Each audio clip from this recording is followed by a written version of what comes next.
Irmãos brasileiros, boa noite. Estamos iniciando mais uma palestra no YouTube, o canal Léo Vilaverde. A nossa palestra hoje chama-se Relativismo Cultural e Constantes Sociais.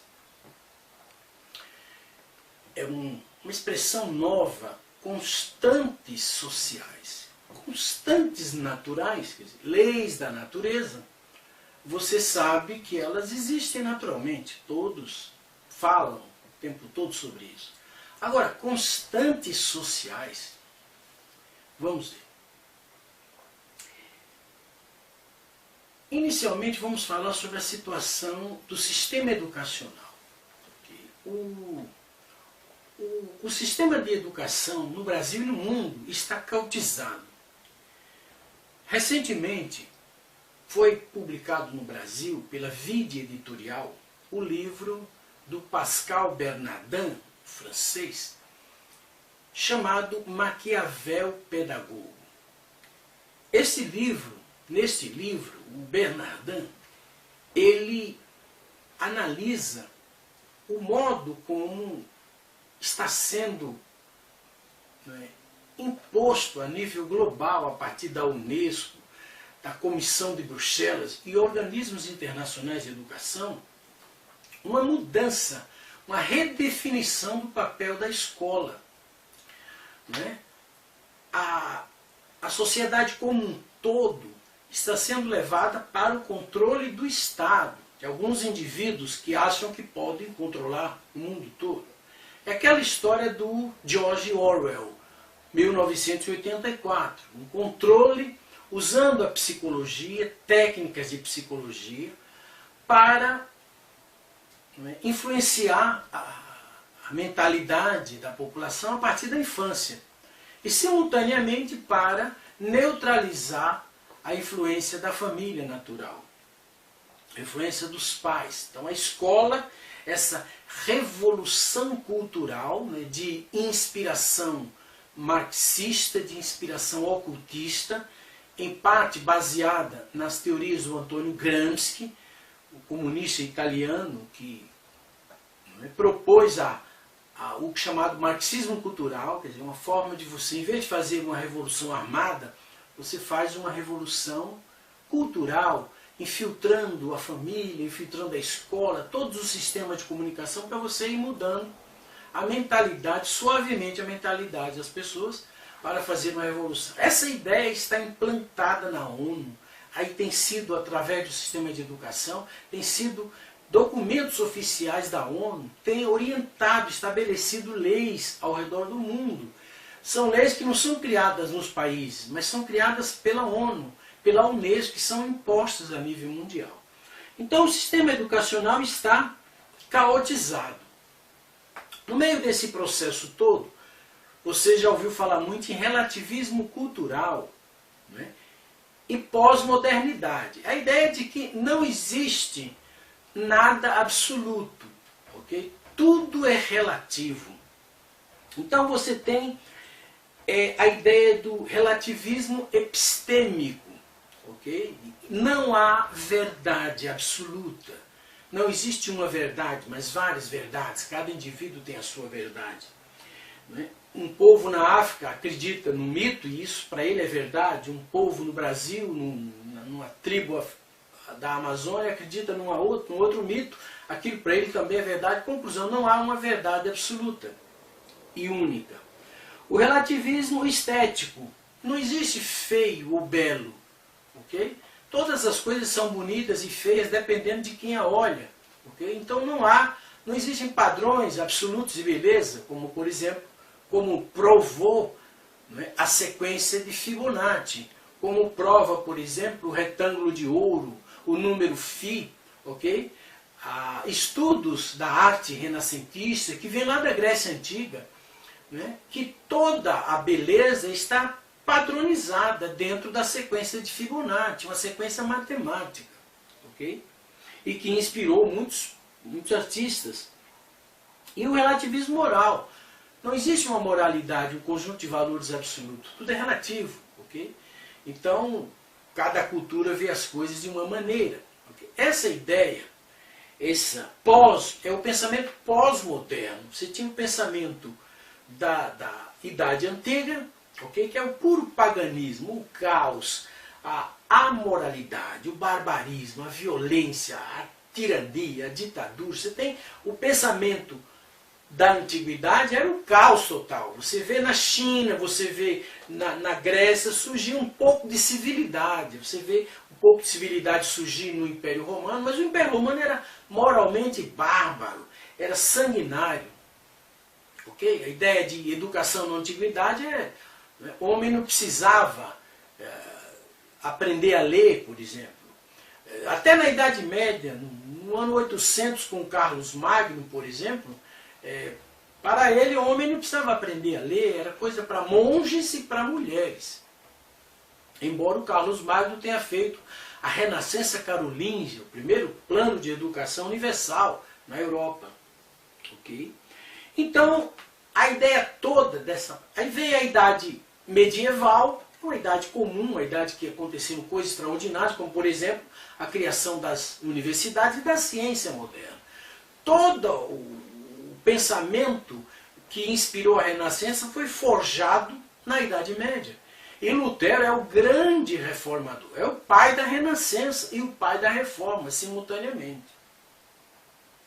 Aí depois vem a chamada Idade Moderna, com a Revolução Francesa. Então surge o pensamento moderno e todas aquelas ideias, surge a ciência ateísta.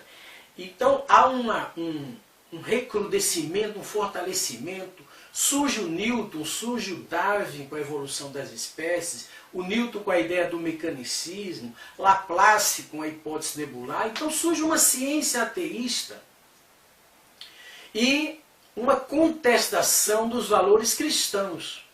Então você vê que na Revolução Francesa, um conjunto de ideias ateístas e anticristãs inspiraram ao movimento, a revolução na França, uma democracia, uma pseudo-democracia.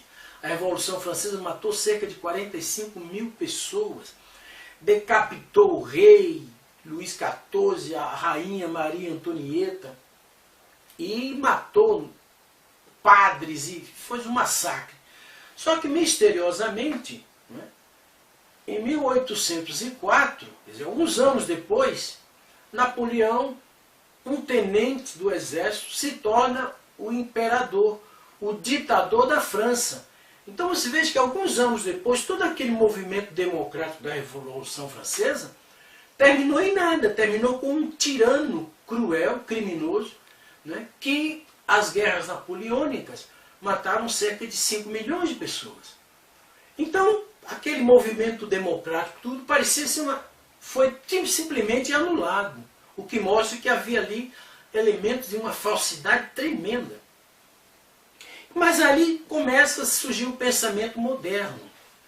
E finalmente esse pensamento se espalha pelo mundo, inspira o surgimento do comunismo, as ideias inglesas, do iluminismo inglês, francês, dão origem a todo um sistema de pensamento que é sistematizado por Marx, a ideia do marxismo e do comunismo. O marxismo como uma ideologia baseada na ciência do século XIX, que iria substituir o pensamento cristão. E o comunismo, a sociedade comunista, ateísta, igualitária, entre aspas, que iria substituir a sociedade cristã. Então, a Revolução Francesa pode ter outro nome, Revolução Anticristã. A ideia é simplesmente anular, apagar da história a civilização cristã, o pensamento bíblico cristão. Ok? E aí surge, a partir dos anos 60, 70, começa a surgir a ideia de uma cultura pop, de um movimento de contracultura. E um movimento pós-moderno, um pensamento pós-moderno. São aquelas mesmas ideias anticristãs que sempre estiveram lutando ao longo da história contra o cristianismo e que agora, chegando no século XX, na segunda metade do século XX, adquire uma estrutura mais forte, mais acadêmica. Ok? Então surge a chamada pós-modernidade. Não é? O que é cultura pop? É cultura anticristã. O que é contra a cultura? É contra a cultura cristã. O que é pós-modernidade ou pensamento pós-moderno? É tudo aquilo que é contra o pensamento cristão, que é considerado retrógrado, né, e antiprogressista, enquanto a pós-modernidade é vista como algo progressista, modernista. Na verdade, a ideia de que não existe uma verdade, tudo é relativo, a ideia de que não existe uma beleza e a ideia de que não existe uma moral absoluta, na verdade, é a negação dos princípios civilizacionais que mantêm a estrutura da sociedade humana. Na verdade, essas ideias todas, né, se fundiram, né, e estão inspirando essa revolução pedagógica a partir da ONU, né, a partir da Unesco, da Comissão de Bruxelas e outras organizações internacionais que trabalham influenciando os ministérios da educação do mundo inteiro, inclusive do Brasil. Né? E o livro do Pascal Bernardin, o Maquiavel Pedagogo, é exatamente um livro que documentou esse processo, usando fontes originais da Unesco. Né? Então, na verdade, é a mesma e velha luta contra o cristianismo. É o mesmo e velho objetivo de destruir a civilização cristã, de apagar da história o pensamento cristão e a civilização cristã. Ok? Então esse caos ideológico, né, e essa crise de valores, né, é um efeito desse processo, né, de ataque sistemático, subreptício, né, mentiroso, é o que é chamado também de criptocomunismo. São os comunistas que nunca declaram que são comunistas, que agem dentro das escolas, das universidades, que manipula e aplica técnicas de persuasão, técnicas de lavagem cerebral, na verdade, para redefinir o papel da escola e para colocar o Estado como o senhor absoluto da vida e do pensamento das pessoas e anular o papel da família, trazendo os pais e procurando influenciar os pais, influenciar os professores com essa história de educação continuada. Na verdade, esse processo está em andamento. E o que nós estamos vendo é que o papel de educação intelectual, acadêmica, que vê o sistema de educação como o sistema primário, como a preparação para o sistema secundário, o sistema secundário como preparação para o sistema superior, terciário, sistema universitário, aonde a herança cultural da humanidade, intelectual, etc., passa, né, de geração a geração.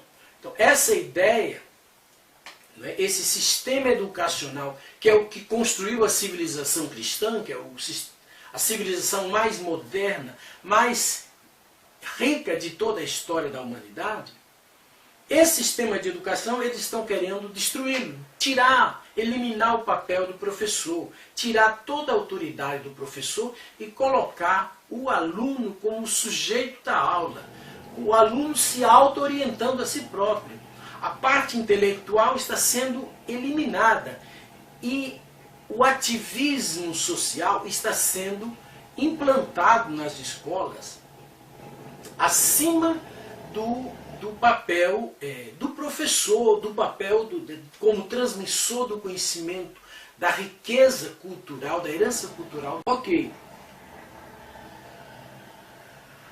Então trata-se de um movimento histórico e global anticristão que está em andamento. Ok? E também, se o pensamento cristão, né, inspirou a ciência na Idade Média, inspirou a Renascença, estimulou as artes, criou o sistema de economia livre, que é o único que funciona, como está hoje absolutamente provado, como demonstrou Max Weber no seu livro Economia e Sociedade, como demonstrou o von Mises né? Ludwig von Mises, com a sua teoria da economia, centrada no homem, o homem como sujeito da economia. Ok? Então, a destruição ou a anulação total do sistema do pensamento cristão é um retorno, levaria a humanidade de volta ao barbarismo, à anticivilização, o abandono dos valores morais que sustêm a sociedade, do senso de justiça, né? Desses pilares da civilização, como o direito, a escola, a universidade, etc. Na verdade, é um movimento que leva a humanidade, que se propõe a levar a humanidade de volta para o paganismo pré-cristão, de volta ao barbarismo. Ok? Então, essa crise no sistema educacional e esse caos ideológico e essa crise de valores não é uma coisa acidental, um resultado da própria época, nada disso. Isso tudo é um plano que está sendo posto em prática a partir da ONU, a nível global. Não é? E o objetivo também é muito claro, a destruição total do pensamento cristão e da civilização cristã. Ok?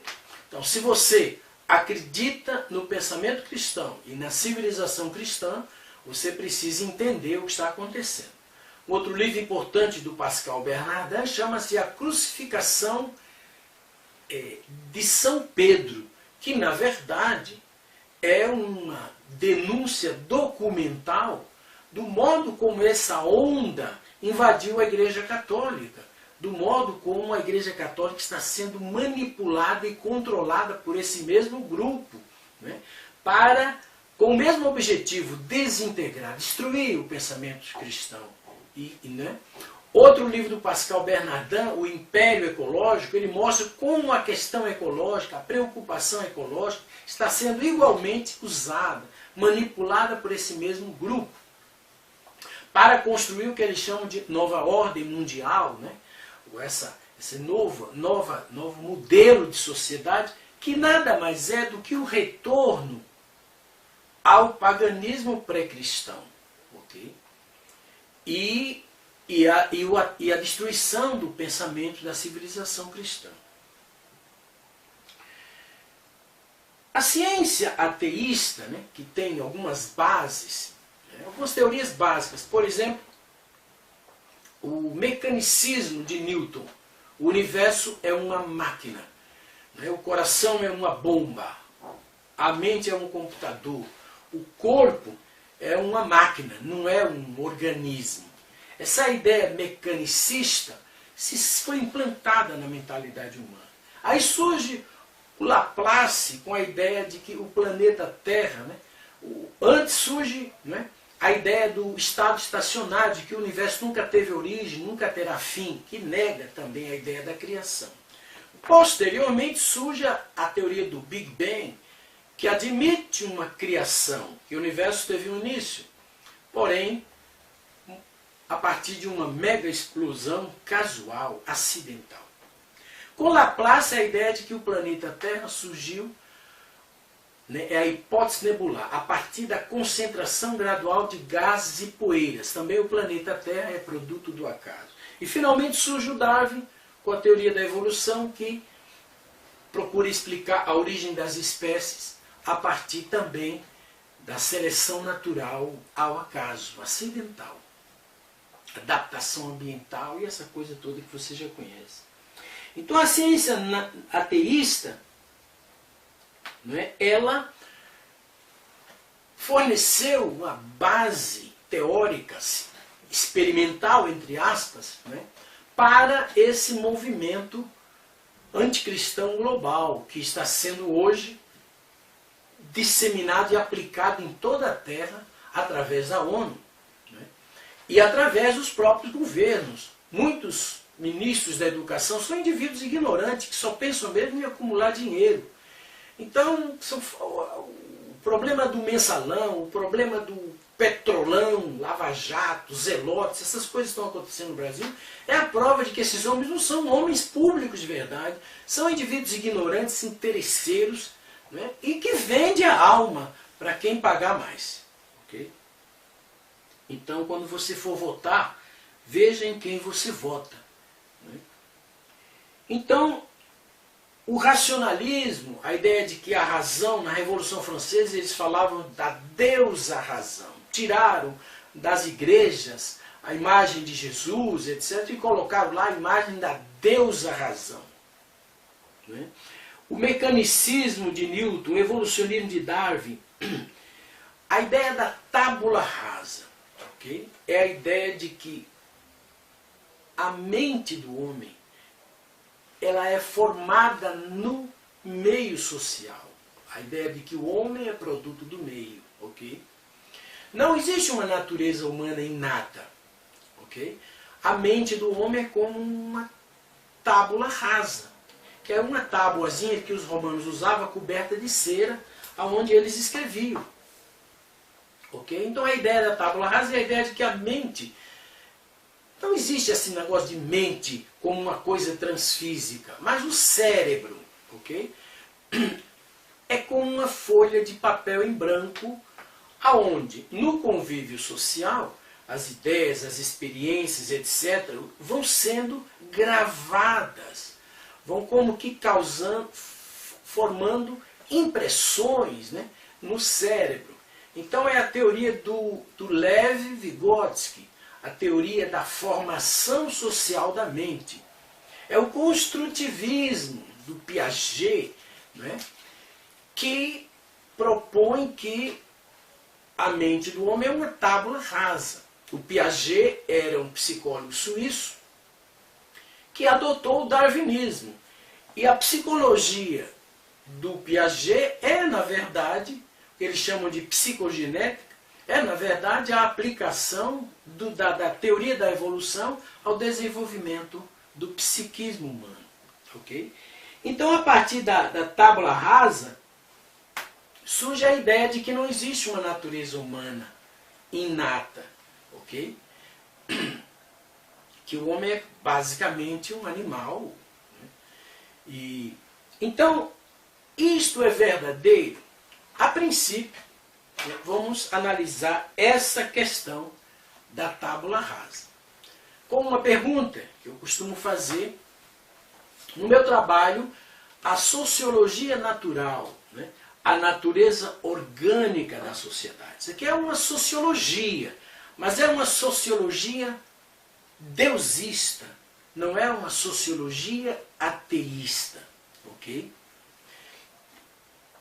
Se o homem possui uma natureza inata, ok? Se a mente é um fenômeno transfísico, e isso hoje, no século XXI, já está demonstrado, absolutamente demonstrado pela psicologia, a mente é um fenômeno transfísico. Ok? Então a pergunta é, se o homem é produto do meio social, a pergunta é, o que surgiu primeiro? O homem ou a sociedade? Okay? É a velha pergunta do ovo e da galinha. O que surgiu primeiro, o homem ou a sociedade? Se você responder que foi o homem, você negou a tábula rasa. Você explicou que o homem surgiu e o homem então se organizou, se associou. Né? Então, o homem criou a sociedade. Se você respondeu o contrário, o que surgiu primeiro foi a sociedade, você negou a tábula rasa e caiu num dilema, numa contradição absoluta, porque você está admitindo o surgimento da sociedade humana antes da existência do homem.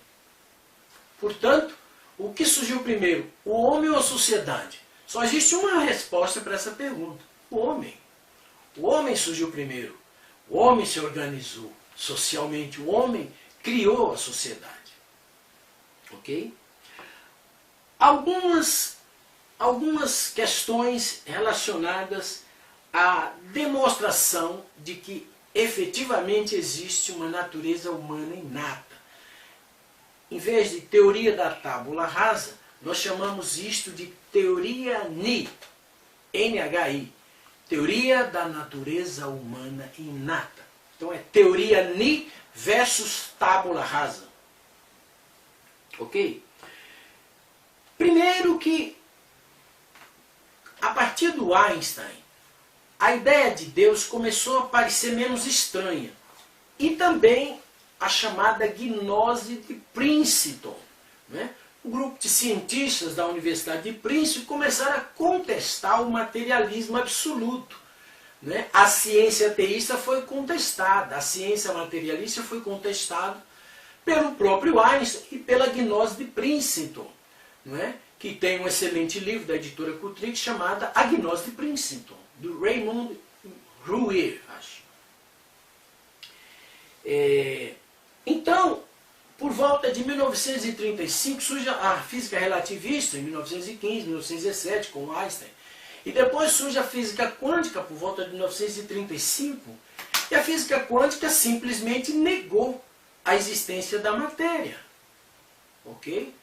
Na verdade, a teoria quântica ela trouxe para a física, ela destruiu as bases, né, de sustentação da física materialista, da física newtoniana. A física quântica demonstra, né, em experiências de laboratório, que não existe, não se pode ter certeza absoluta, não existe determinismo. O princípio da incerteza do Werner Heisenberg desmontou a certeza da física.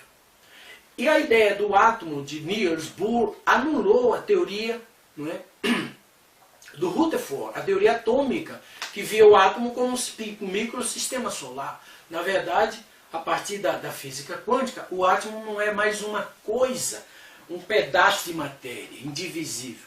Mas o átomo passou a ser definido como um evento probabilístico, né? O átomo, ele é onda e é partícula em determinadas circunstâncias. A partir da teoria quântica, as bases do materialismo científico foram abaladas. Definitivamente. Não há retorno isso, não há como você voltar atrás. Claro, essa ideia que trouxe para a ciência uma dimensão transfísica, uma dimensão espiritual, tem sido utilizada por uma série de indivíduos, de seitas, de grupos, né, esotéricos, todo esse movimento de nova era, e todo tipo de grupo se passou a utilizar a física quântica para fundamentar as suas ideias, ok? Livros como o do Amit Goswami, por exemplo, A Física da Alma, ele procura utilizar a física quântica para provar a reencarnação, a provar que você vai virar bebê, sua mente será apagada e você vai nascer de novo, né? Portanto, não há famílias no mundo espiritual, porque as pessoas reencarnam outra vez em lugares diferentes, em famílias diferentes, ok? E como se não houvesse o acúmulo e a herança intelectual e cultural. É uma teoria cheia de buracos, né?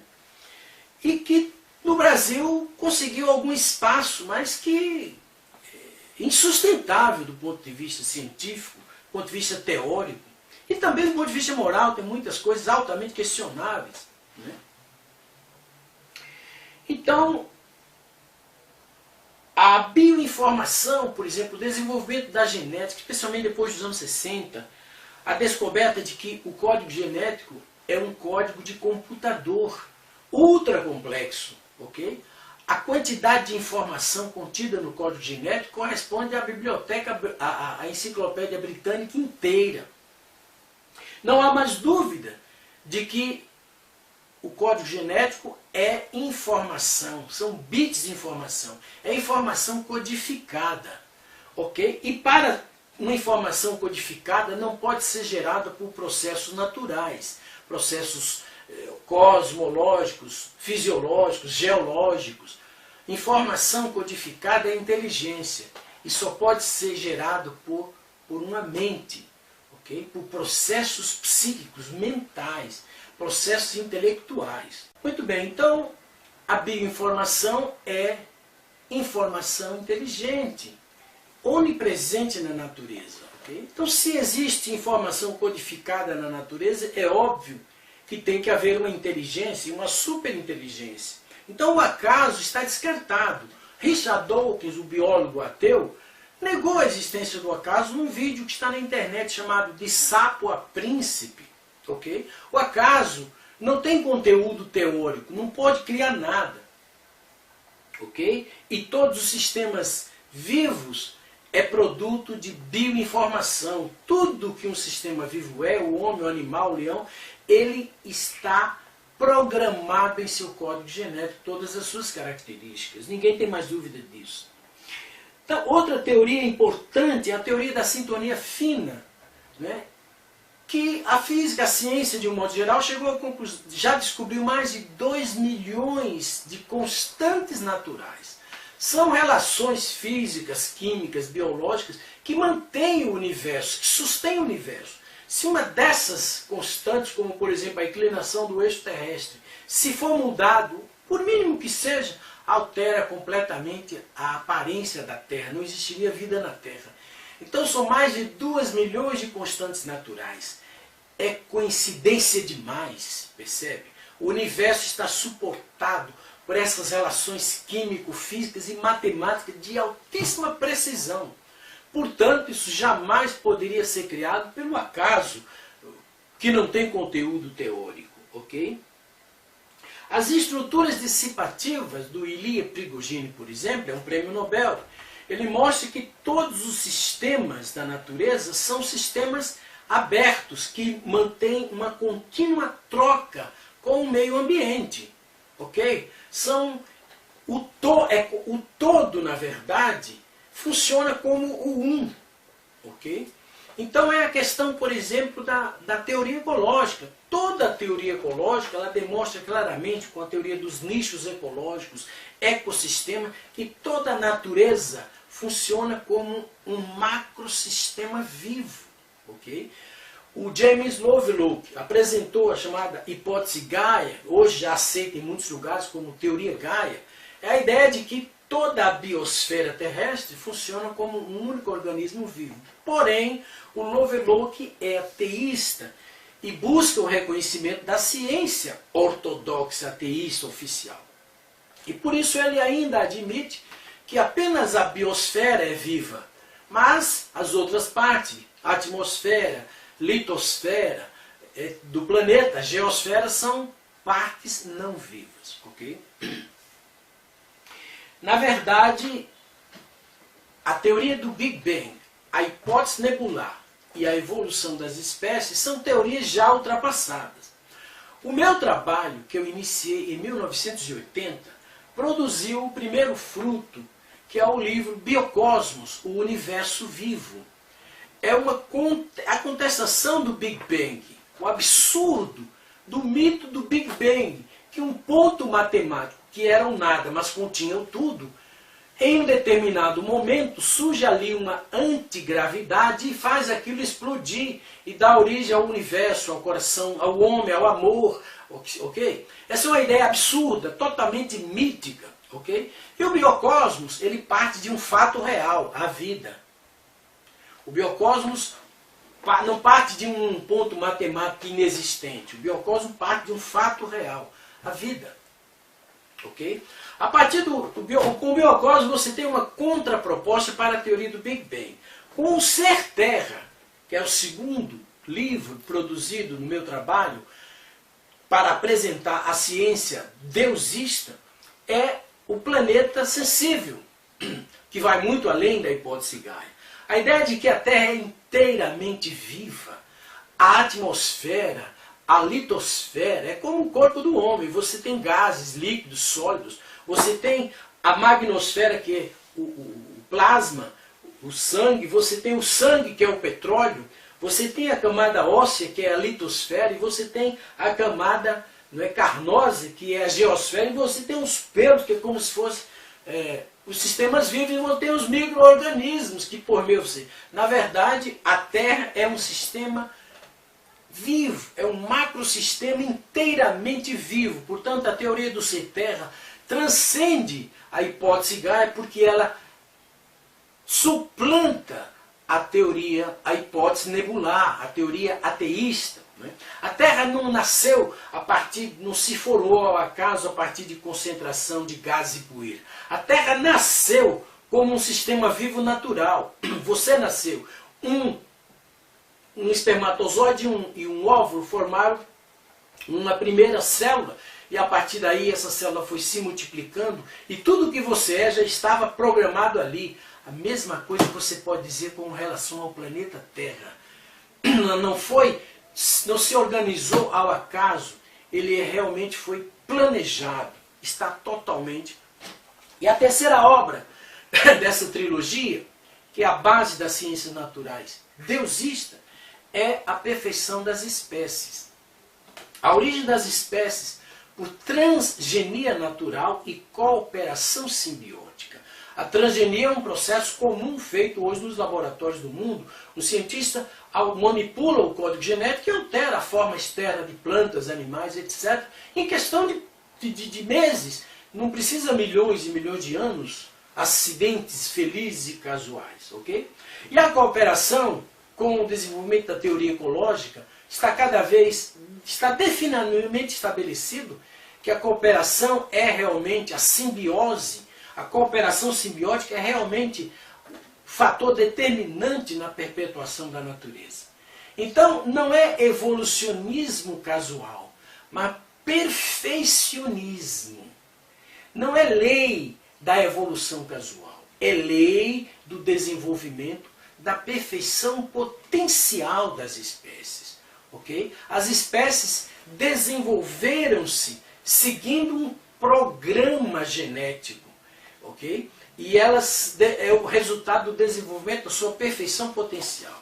Então você tem aqui 3 livros, o Biocosmos, o Ser Terra e a Perfeição das Espécies, que é uma contribuição que eu comecei a elaborar em 1980, que é na verdade um apanhado da ciência contemporânea, que é uma ciência pró-Deus, que é uma ciência transfísica, não é uma ciência materialista. E você tem um conjunto de ciências sociais, que começa com o livro A Sociologia Natural. Ok?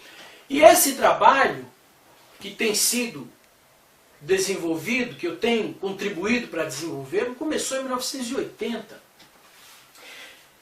E será apresentado brevemente através de 2 volumes, chamados Ciência Deusista, né? Volume 1 e volume 2, sobre as ciências naturais e as ciências sociais. Essas ideias todas dão origem a um sistema de pensamento que nós chamamos de deusismo. Não é marxismo, é deusismo, evidentemente, deusismo científico, evidentemente, porque o marxismo é uma ideia mentirosa, falsa, que foi inventada pelo Marx, né, e com base na ciência do século XIX, uma ciência que hoje não vale mais nada. Ok? Mas o deusismo científico é um sistema de pensamento, é uma ideologia fundamentado na ciência contemporânea, na ciência do século XX. Portanto, nós estamos, a nível mundial, ou muitas outras pessoas trabalham com essas ideias para a construção de um novo sistema de pensamento baseado verdadeiramente na ciência verdadeira. Ok? Voltando, aqui nós podemos chamar que esse trabalho, a ciência deusista, ela está fazendo uma mudança importante no pensamento. Ela está contestando e derrubando o paradigma mecanicista da ciência teísta e estabelecendo um novo paradigma, o paradigma biocósmico da ciência deusista contemporânea, ok? Do século XXI. E evidente que, não é, esse livro do Biocosmos foi lançado pela editora Cultrix e você ainda pode encontrá-lo na estante virtual na internet. E você verá que isso aqui não é uma brincadeira de crianças. Isso aqui é uma coisa muito séria. Ok? Voltando à questão da natureza humana inata. Então todas essas ideias da ciência contemporânea do século XX e XXI, elas praticamente anularam a ciência materialista, ateísta. ok? E assim abriu espaço para a espiritualidade, para a transcendência, para a dimensão transfísica da realidade. É na dimensão transfísica que está a natureza humana inata, ok? Então você tem um primeiro ponto, né, da sociologia natural, que está relacionado com a natureza humana inata, que é a teoria dos 3 desejos humanos inatos, 3 desejos essenciais da natureza humana. Todo tempo, em toda a história, em todo lugar, o ser humano sempre buscou educação, família e prosperidade. São desejos inatos da sua natureza. É o primeiro elemento, é o segundo elemento que mostra a realidade da natureza humana inata, da teoria Ni. Ok? Então esses desejos humanos inatos, o ser humano, onde ele se junta, onde se forma um grupo social, automaticamente começa a se criar ali, começa a se formar como produto da exteriorização desses 3 desejos da natureza humana. Ali se forma um sistema de crenças, uma ideologia, um sistema de organização social, ok? Que é a questão da política, ok? Da família, e finalmente um sistema econômico para a sobrevivência do grupo. Então, a partir dos 3 desejos inatos da natureza humana, educação, família e prosperidade, surgem a estrutura tríplice da sociedade humana, que é produto da exteriorização da natureza humana, que formam o tripé das sociedades. Do desejo de educação surge a ideologia, da ordem, da organização social, etc., surge a política, e da necessidade material surge a economia. Educação, ideologia, família, política, relações humanas e desejo de prosperidade, sistema econômico. Então a sociedade é natural. Ela é um produto natural da exteriorização da natureza humana. Não é uma invenção social. A sociedade humana não nasce de um contrato social. Ok? Outra coisa, na natureza, tudo na natureza tem centro, da célula ao sistema solar. Um grupo de peixes, num cardume tem um centro. Num bando de animais sempre surge um centro, um macho dominante. Ok? E na sociedade humana também existe um centro. Por isso que todas as estruturas sociais têm um centro. Por isso que existe o Estado. O Estado não é também uma invenção de meia dúzia de cretinos e tiranos criminosos. O Estado é uma manifestação da ordem natural que rege as coisas no universo. Ok? Então, o Estado é também natural. A sociedade é natural. Uma família natural dá origem a uma sociedade natural. E sociedades naturais dão origem a um Estado natural, ok? Que é um Estado familista. Que são sociedades familistas, que é uma família natural ampliada, ok? Então, dentro da família natural, que é uma organização natural, ok? Surge ali 4 tipos de amor, né? Que é o amor parental, que se recebe dos pais, o amor conjugal, que se recebe, né, do esposo, dos cônjuges, o amor fraternal, que se recebe dos irmãos, e o amor filial, que se recebe dos filhos. Essas 4 relações de amor que se desenvolvem dentro da família, no convívio natural, o amor é um elemento da natureza, está presente em toda a natureza. O Darwin não viu porque ele foi um cretino. Mas é evidente que ele observou que havia amor na natureza. Mas ele preferiu ver somente ódio. Onde havia o simples ato de caçar, que é um período mínimo da vida do animal, o animal caça, depois ele vai brincar. Okay? E o Darwin viu no momento da caça somente ódio, somente luta pela sobrevivência do mais forte, né? E fez de conta que não enxergou o amor natural, presente em toda a natureza, presente no coração do próprio Darwin, ok? Pela sua esposa, pelos seus filhos, ok? E você observa na natureza, o amor está presente em todos os lugares, entre os pássaros, ok?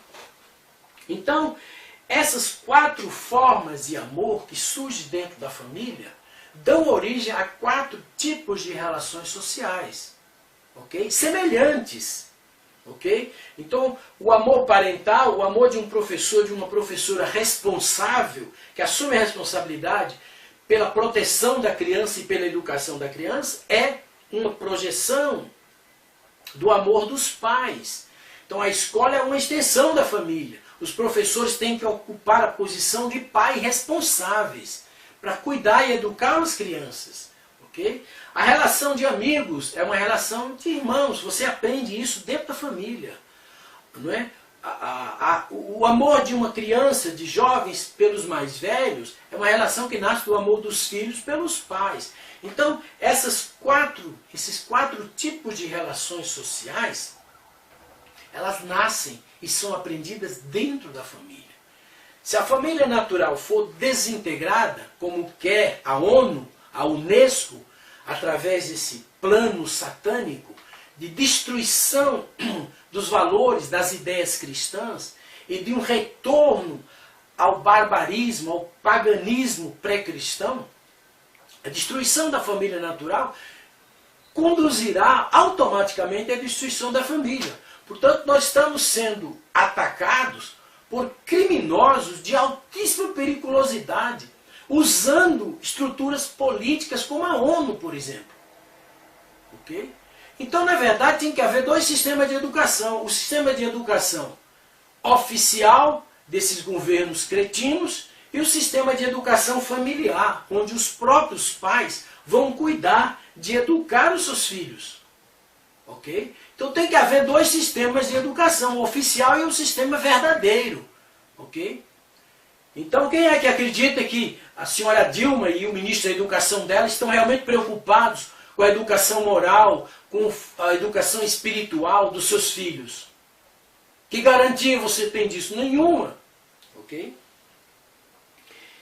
Então, os 3 desejos inatos da natureza humana e que estão presentes na sociedade, qualquer idiota pode observar isso e constatar a realidade deles, pois eles estruturaram a sociedade, a estrutura tríplice da sociedade, é outro elemento verdadeiro, pertencente à natureza humana inata. Ok? Esses 3 desejos não são inventados e incutidos nas pessoas, eles nascem nas pessoas. Da África, entre os índios americanos, os bárbaros, vikings europeus, em todo lugar, esses 3 desejos inatos são parte da estrutura psíquico-emocional do ser humano. Faz parte da natureza humana inata. Portanto, a natureza humana inata existe, embora ela não seja um elemento físico. Você vai dizer que o psiquismo é físico? Não é? Hoje está mais do que provado a natureza transfísica da mente, a chamada psicologia cognitivista. O behaviorismo, essa psicologia materialista, comportamental, a psicologia da tábula rasa, está furado, isso é falso. Ok? Outro ponto, né? As faculdades fundamentais do homem. Ok? Estudadas por Sócrates, Aristóteles, Platão, né? O belo, o verdadeiro, né? o bom, ok? Que Tomás de Aquino, no século XII, reestudou, né? E criou as 3 faculdades fundamentais, emoção, intelecto e vontade, beleza, verdade e bem, ok? Essas 3 faculdades fundamentais são outro elemento inato, parte integrante da natureza humana inata. Não é coisa física. Ok? Você não pode pegar 1 quilo de verdade, 1 quilo de beleza. Ok? Isso não é uma coisa física. Ok? As 3 faculdades da natureza humana são inatas. Só que não são 3. Ok? Eu acrescentaria uma 4ª faculdade fundamental, que é o amor. Okay? Você vai no cinema, você assiste um filme de humor e você fica se emociona, chora, sorri. Mas isso é bem diferente do amor que um pai sente pelo seu filho enfermo, que um ente querido sente quando o seu ente parte da vida física. É diferente do amor, por exemplo, do Romeu pela Julieta, que é o amor que as pessoas sentem umas pelas outras. O amor é sacrificial, é um altruísmo mais profundo, é o heroísmo do cara que dá a vida, como o Tiradentes fez, que transcende a mera emoção. Então não são 3 faculdades fundamentais, como São Tomás de Aquino diz, são 4: amor, emoção, intelecto e vontade. Ok? E esses 4 elementos da natureza humana fundamental são parte integrante da natureza humana. Ok? Não se pode negar isso. Ok? Você pode tentar argumentar, como qualquer idiota faria. Mas os fatos são fatos, e contra os fatos não existe argumento. Ok? Outro elemento da natureza humana, o senso de justiça. Porque às vezes o sujeito batendo num cachorro, você olha na antiguidade, na África, em qualquer lugar do mundo, o ser humano olha e vê o sujeito maltratando o animal. Ele se sente mal com aquilo. É um senso de justiça. E aí se cria uma lei para a proteção dos animais, para a proteção da natureza, para a proteção das pessoas. Se vê um sujeito forte batendo num sujeito mais fraco, você sente. É o senso de justiça. Ok? É inato isso. É esse senso de justiça que é o fundamento do direito natural, que é do próprio direito positivo. Ok? É o que deu origem aos tribunais, é o que deu origem ao direito, à justiça. Ok? O senso de justiça é um elemento inato, onipresente em toda a história da humanidade, em todos os lugares. Ok? Outra coisa, o senso de ordem. Ok? As pessoas têm uma tendência natural, são as leis da pragnância, da psicologia cognitivista. Ok? Você vê um círculo mais ou menos deformado, a sua mente tem a tendência a colocá-lo em ordem. Então o ser humano olha para uma coisa que está fora de ordem, a tendência dele é colocar em ordem. Ok? E quando você olha, você entra num shopping moderno, você vê para onde você olha beleza e ordem. A ordem é um dos elementos fundamentais da beleza. Proporção, clareza, definição, ok? Medidas. Então o senso de ordem é outro elemento integrante da natureza humana inata. Ok? Mas você não pode pegar 1 quilo de um senso de ordem, ou 1 metro, e levar para casa, não é uma coisa material. Okay? Não está no corpo do indivíduo, está na sua natureza espiritual, na sua mente, no seu coração, no seu sentimento. Okay? Outro elemento, o senso de dever. Okay? O dever, você se sente responsável por algumas coisas. Algumas pessoas olham para uma situação de calamidade social e elas por si próprias, sem ajuda de governo, sem ajuda de ninguém, ela cria um movimento, uma escolinha de música, de balé, uma escolinha de futebol, para ajudar as pessoas. Então as pessoas têm esse senso de dever. E quando ela cumpre o dever, ela tem um sentimento de liberdade, de autorrealização. O sentimento do dever cumprido, isto é responsabilidade. Quando você cumpre o seu dever, você se sente livre, libertado. Ok? Isso também não dá para comprar 1 quilo e levar para casa. Ok? Então o senso de justiça, o senso de dever e o senso de ordem são elementos inatos da natureza humana, não são elementos materiais. São inatos. Estão na natureza espiritual do homem. Ok? Outro ponto, o psiquismo. Ok? O Jean Piaget, ele estudou o desenvolvimento psíquico das crianças. Ele observou que as crianças, o psiquismo da criança passa por etapas. Né?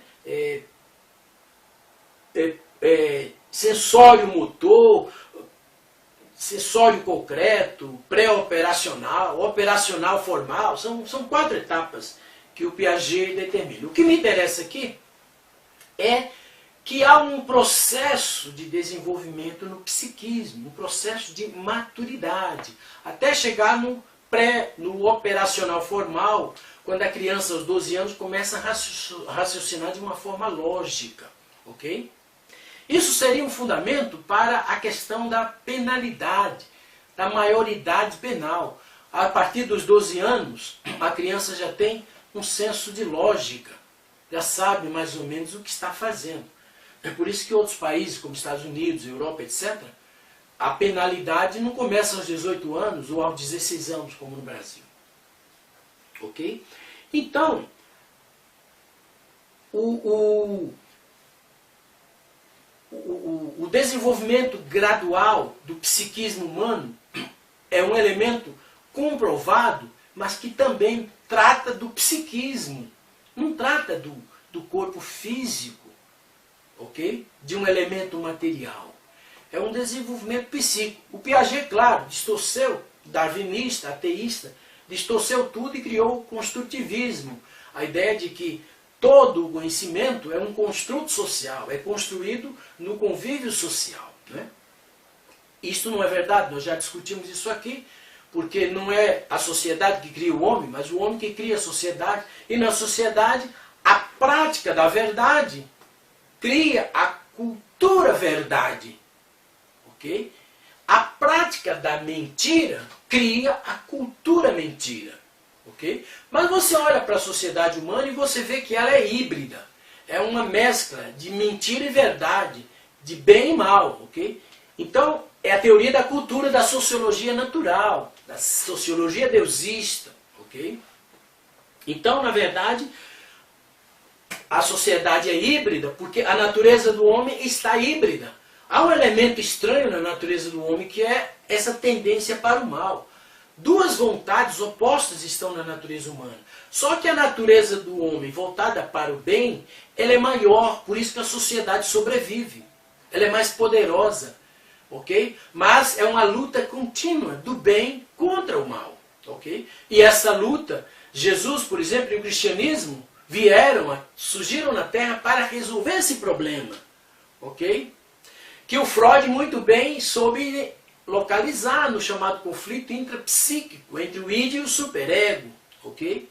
Então, na verdade, essa cultura ideal e cultura real, o bem e o mal, essa cultura híbrida de mentira e verdade, bem e mal, ela está presente, o que prova, naturalmente, que a natureza humana inata, ela existe, mas que ela está, né, devido a algum acontecimento no passado, primitivo, ela é híbrida. Okay? O homem ama a verdade e convive com a mentira. Ele ama o bem e convive com o mal. Ele ama a paz e convive com a guerra, com a violência. Okay? Mas a dimensão psíquica do homem, okay, é outro elemento inquestionável. Um elemento inato da natureza humana. E o psiquismo humano, ele não é onipresente só no homem, ele é onipresente em toda a natureza. Okay? Mas no homem, a criatividade, não é? A memória, o psiquismo, a inteligência atinge a plenitude. O psiquismo vai se manifestando na natureza desde o elétron até o homem, mas é no homem que ele atinge a plenitude. Então nós vimos as etapas do desenvolvimento psíquico, né, como mais um elemento comprobatório que confirma, okay, essa dimensão transfísica do ser humano. Okay? E aqui nós terminamos a primeira parte dessa palestra e vamos então recomeçar na segunda parte. Obrigado.